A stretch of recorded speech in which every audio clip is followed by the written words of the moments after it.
Part 4.30 The Women in Nisa. Assalamu alaikum. Welcome back to Sufi Essence. The divine concession of prayer shortening in fear. We continue our profound exploration of Surah An-Nisa, the women. Having discussed the divine mercy for those who were truly powerless to migrate and the immense rewards for those who do, we now turn to a verse that offers a powerful and practical concession for believers on their journey. This verse, number 101, is a divine declaration that promises immense spiritual and material provision, a path of vastness, and a great reward for those who migrate for the sake of Allah. It is a spiritual teaching that reveals the immense value of active, selfless striving and the rewards that Allah has reserved for those who give their all for His cause. The verse challenges the believer to reflect on their own level of commitment and to aspire to the highest ranks of spiritual distinction. It teaches us that faith is not a passive state but an active, dynamic force that demands sacrifice and effort, and that this effort is met with an eternal and magnificent reward. The verse stands as a profound theological pillar of the Islamic faith, demonstrating the absolute perfection of Allah's justice, which is never burdened by the limitations of His creation. The verse's beauty lies in its concise yet comprehensive nature, offering a profound sense of hope and spiritual redemption for those who, through no fault of their own, are unable to fulfill a divine command. It is a testament to the fact that Allah's law is a living, breathing reality that accounts for the complexities of human life and the sincerity of the human heart. Verse: And when you travel in the earth, it is no sin upon you that you shorten the prayer, if you fear that the disbelievers may harm you. Indeed, the disbelievers are to you a clear enemy. Kanzul Iman, Quran, The Women, 4-101. Context of revelation. This verse was revealed to address a crucial and practical concern of the early believers, particularly during military expeditions and long-distance travel. At a time of constant conflict and a hostile environment, believers were often in a state of fear for their safety, making it difficult to perform their prayers with ease and peace of mind. The question of how to perform prayer in such circumstances arose, particularly when there was a threat from hostile groups. The verse provides a clear legal ruling, allowing for the shortening of prayer, known as qaza, under specific conditions of fear and travel. This shows the adaptability of Islamic law to different situations. The verse came to clarify that Allah's judgment is not a blanket rule, but is tailored to the unique and personal circumstances of each individual. The verse explicitly mentions men, women, and children, highlighting the comprehensive nature of this divine mercy.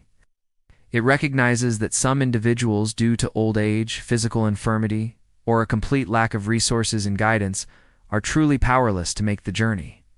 The context is essential as it shows the immense care and detail of the divine law. It ensures that no believer, no matter how weak or helpless, loses hope in the vastness of Allah's mercy. This verse is a powerful reminder that the divine law is perfectly just and that the Lord of all creation never burdens a soul beyond its capacity. It teaches us that sincerity of intention and a sincere desire to act for the sake of Allah are of the utmost importance, and that Allah's mercy and forgiveness are always available to those who seek them. The verse served as a source of immense comfort and reassurance, preventing despair and strengthening the faith of those who were unable to act physically, but whose hearts were with Allah and His Messenger. Explanation.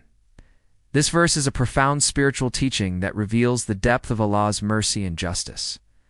The verse begins with a clear and unequivocal statement of hope.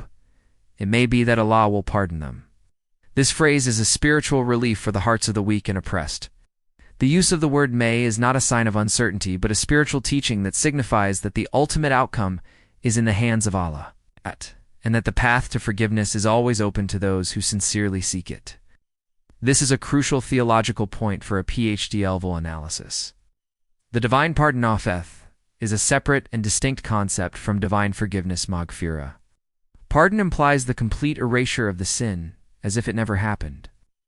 It is an act of wiping the slate clean. Forgiveness implies covering the sin so that it is not exposed on the day of judgment. The verse's use of both of these concepts is a powerful spiritual teaching, signifying that Allah's grace is multifaceted and all-encompassing. It promises not only the covering of their shortcomings, but a complete pardon for their inability to act, provided their hearts were sincere. The verse then details the specific reasons for this hope, and Allah is ever pardoning, forgiving. This phrase is a powerful spiritual teaching. It signifies that the individual is not only physically unable to act, but is also in a state of spiritual and intellectual darkness, having no knowledge of the path to freedom or the means to achieve it.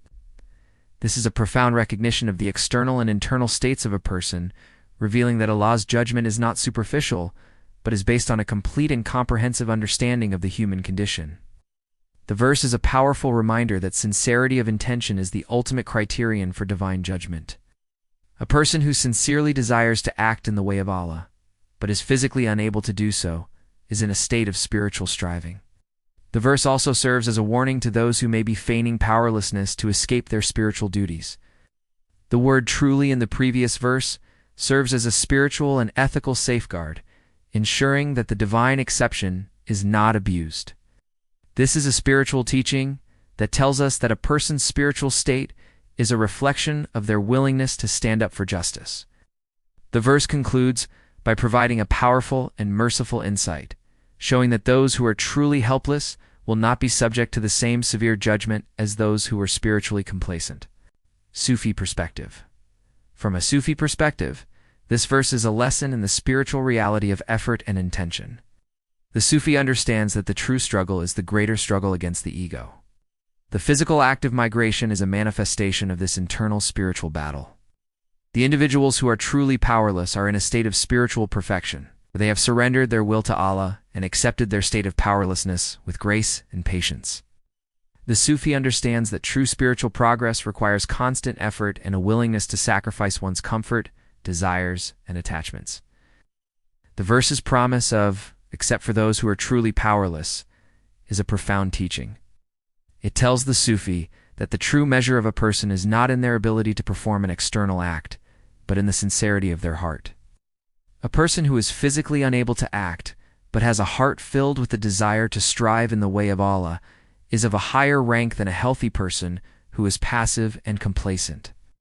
The verse's recognition of their spiritual sincerity is a testament to the divine wisdom.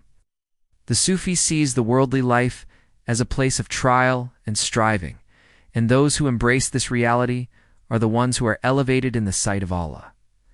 The Sufi path is one of absolute reliance on Allah, a state known as tawakkul. The truly powerless are in a state of perfect tawakkul, for they have no one to rely on but Allah. This state of absolute dependency is a means of spiritual purification and a way to draw closer to the divine.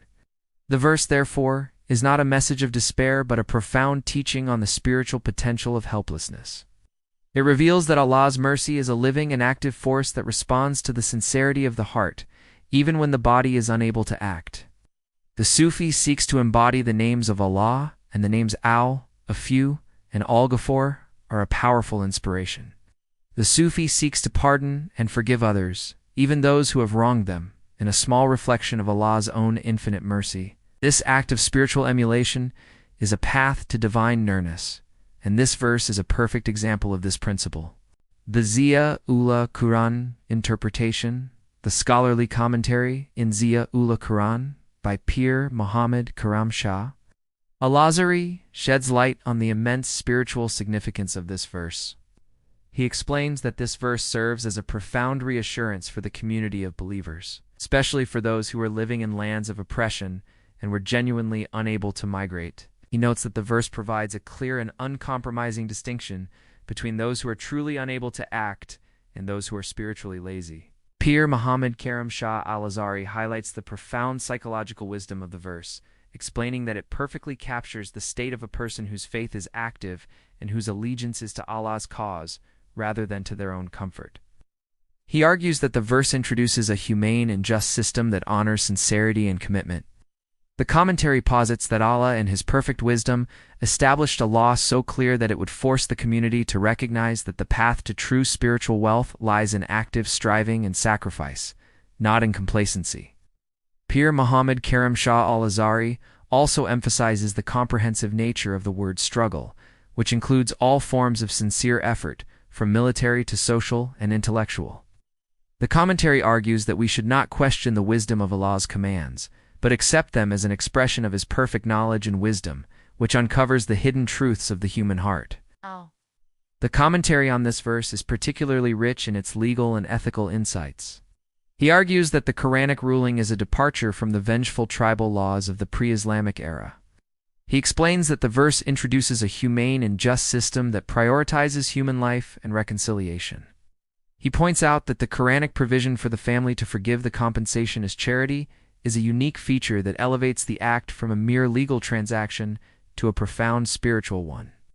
He argues that this provision is a testament to the Quran's profound wisdom in understanding the human heart, its capacity for both anger and forgiveness. Here, Muhammad Karim Shah al-Azhari meticulously analyzes the legal implications of the different scenarios in the verse, the believer killed from a hostile people versus a people with a treaty. He explains that these distinctions are not arbitrary, but are a reflection of a comprehensive and just legal framework that considers all facets of a situation, including political and social realities. He highlights how the freeing of a slave is always a part of the atonement, regardless of the victim's allegiance, underscoring the universal value of human life and the spiritual act of liberation. The commentary argues that we should not question the wisdom of Allah's commands, but accept them as an expression of his perfect knowledge and wisdom, which uncovers the hidden truths of the human heart. Hadith. The Prophet, peace be upon him, taught, "Verily, actions are by intentions, and verily, every man will have what he intended." Sahih al-Bukhari. This hadith beautifully illustrates the core spiritual principle of the verse. It provides a simple yet profound teaching that places the sincerity of a person's intention at the very pinnacle of Islamic law and morality. The hadith, in conjunction with the Quranic verse, affirms that true faith is an active state of being that includes a profound reverence for the life of every human being, and especially the life of a fellow believer. This hadith underscores the divine order of justice, where the most fundamental right, the right to life, is the first to be addressed in the final reckoning. This hadith provides the spiritual key to understanding the verse on accidental killing. The Quran differentiates between intentional and accidental killing, and the basis of this differentiation is the intention. If the killer did not intend to kill, the spiritual and legal consequences are different. The hadith provides the foundational principle for this divine distinction. It teaches that the spiritual worth of an act is tied to the intention behind it. In the case of accidental killing, while the action is tragic and requires legal and spiritual atonement, the lack of malicious intent means the person is not branded as a murderer in the spiritual sense. Another relevant hadith highlights the spiritual loss incurred by the one who does not strive. The Prophet, peace be upon him, taught, "Whoever dies without having fought for the sake of Allah, or having the desire to do so, dies upon a branch of hypocrisy." Sahih Muslim. This hadith adds a layer of spiritual depth to the Quranic verse. It teaches that the act of remaining passive is not just a neutral choice, but a spiritual one that can have grave consequences. It signifies a spiritual lack of commitment and a hidden disease of the heart. The hadith provides a clear and powerful teaching that a person who is not willing to strive for Allah's cause has, in a profound spiritual sense, left the protection and mercy of their own religion. This spiritual excommunication is the real punishment, and all the others mentioned in the verse are its natural and inevitable consequences. And with this profound verse, our exploration of Allah's divine wisdom concludes for today. May this spiritual guidance illuminate our hearts and minds, filling them with the light of faith and understanding. And may Allah grant us the wisdom to live by the truths revealed in His sacred book, applying its teachings to every aspect of our lives. May He accept our sincere efforts and forgive our shortcomings, showering His blessings upon us, our families, and our communities. May He guide us on the straight path and grant us a noble end, and may His peace, mercy, and blessings be upon you all. May our hearts remain steadfast in His remembrance, and may our lives be a testament to His love and mercy. May we always strive to be among those who are active in His way, sacrificing our comfort for His pleasure. May our knowledge be a source of benefit for ourselves and for all of humanity. May Allah elevate our spiritual ranks and grant us a place in the highest of heavens. And may we be counted among His blessed servants forever in His grace.